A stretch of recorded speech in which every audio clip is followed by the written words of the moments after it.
Low carbon economy needs plentiful, secure, low carbon energy, especially electricity. And EDF, as Britain's largest generator of zero carbon electricity, is providing exactly that. With five nuclear power stations powering 13% of the UK's electricity demand, and upcoming projects like Hinkley Point C and Sizewell C, and a large and growing renewable portfolio, we're committed to sustainable energy generation. And we're also helping our customers to decarbonise, being a key energy supplier to British businesses and households and a pioneer in innovative energy solutions.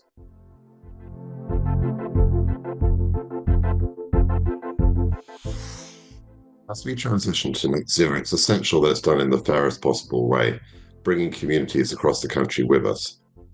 I think that works best in a positive frame. It doesn't work very well, in my view, to say to people what you must do and the sacrifices they must make. It's much better to focus on the opportunities. Isn't it great as you walk your children to school that the air they're breathing is clean? Isn't it great as you drive your vehicle from one part of the country to another that you can do so without any harm to the climate or the environment?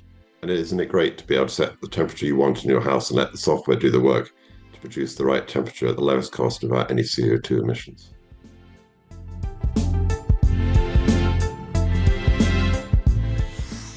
Maybe 5 years ago, we talked about the new economy of technology and big data in particular. That new economy is now the actual economy, and nearly all of the services that we use in every sector of the economy depends on the cloud, depends on use of data, increasingly being changed by the coming of artificial intelligence. So in that context, we now see that the new economy, as well as the old economy, is very, very hungry for energy. It needs a lot of electricity. The new AI data centers, in fact, use, I think, around about 10 times as much as traditional data centers.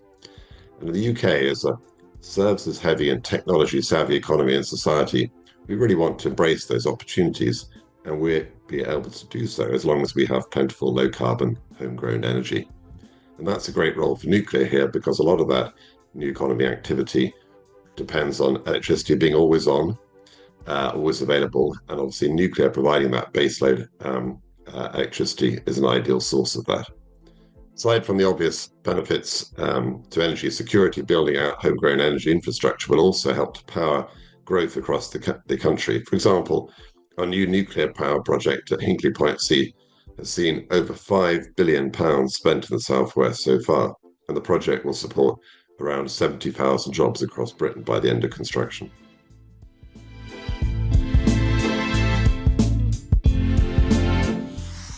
Rightly, we've seen the government focus on removing obstacles to growth and development, including through reforms to planning and grid connections, which are essential to ensuring we have the infrastructure we need for the electrified economy.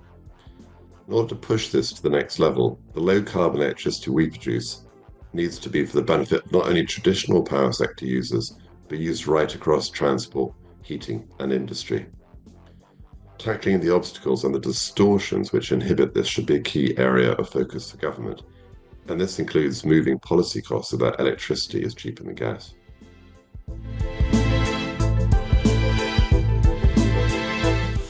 The answer here is in the title of the event, Innovation Zero. Getting to net zero has never been more important, but it does require some new approaches. The Congress will be a great opportunity in this respect to show that innovation is the solution. And in all of this, we need to remember it's a marathon, not a sprint. It's not just about holding the course, it's about learning as we go along and finding ways to do things even better.